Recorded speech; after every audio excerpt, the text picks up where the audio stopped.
Hi and welcome to another 5-minute session, and this time about metallic. It's rather easy, but still some things worth knowing, so I thought why not do 5 minutes on that as well. So metallic you will find in the principle BSDF, and you have very easy selection here. 0, no metallic. 1, you have metallic.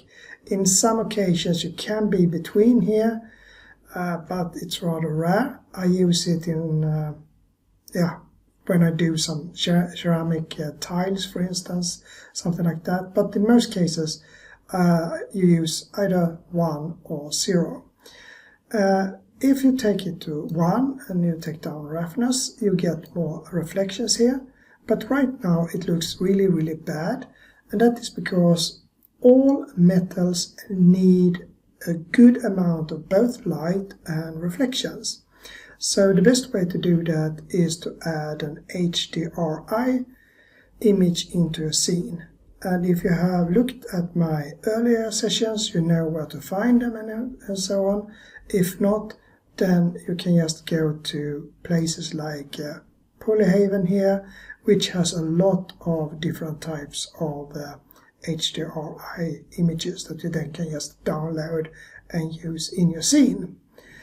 And if I just go back to Blender here, I will then add it. So I go to the word properties here, change the color to environment texture, and here I then open my downloaded HDRI, and I can take this label for OK, but you can take whatever you want.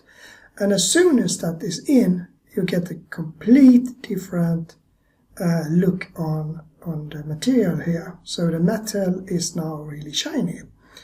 If you don't want that background, you can just click on this render properties and go to film, and here you can take and just check the transparent, and now you only have your rendered thing here without the background.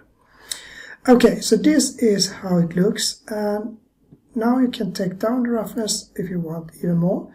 And if you take down the roughness to 0, it will be exactly like a mirror. So now you have it exactly as a mirror. You can see the HDRI image inside the Suzanne monkey here. So always when you're using metallic, you should also then use good HDRI to make everything look good here. Then you can just mix that, and often you do a mix of metallic or non-metallic by, let's say noise or something like that, and then you put it in here. So in many cases you might have like paint on this one, and when you have paint you don't have metallic, then you have scratched off all the paint, and then you have metallic below that surface. So to do that you can just add like a noise, so Shift A, and you can take a texture, a noise texture, and put that in here to metallic. You can see then you get different ways. But what I said before is that you normally just want 1 or 0. So then you just put in a less than or bigger one, greater than. So Shift A, and then you go to Converter, Math, and you can just put less than, and then you have it here. You can take up the roughness and detail, lacunarity, and now you can see what happens here. So now we can then use a mix color, so Shift A, color, mix color, and put this to a factor and have this as a base color and have this value as a metallic. So now you can see we don't have metallic on the paint, just on the background, and perhaps not so much roughness. Could be, or we need some more roughness, so we can take up that a bit. So we get like this. So in that case it's easy to mix non-metallic with metallic using like a less than or greater than or compare or something like that.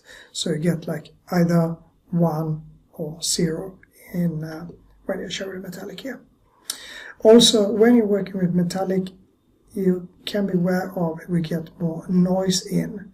So you need wider lights. So small narrow lights, more noise. A wider light, you get less noise. So also be careful with roughness. So low roughness, more noise, and less roughness, you have less noise into this when you render.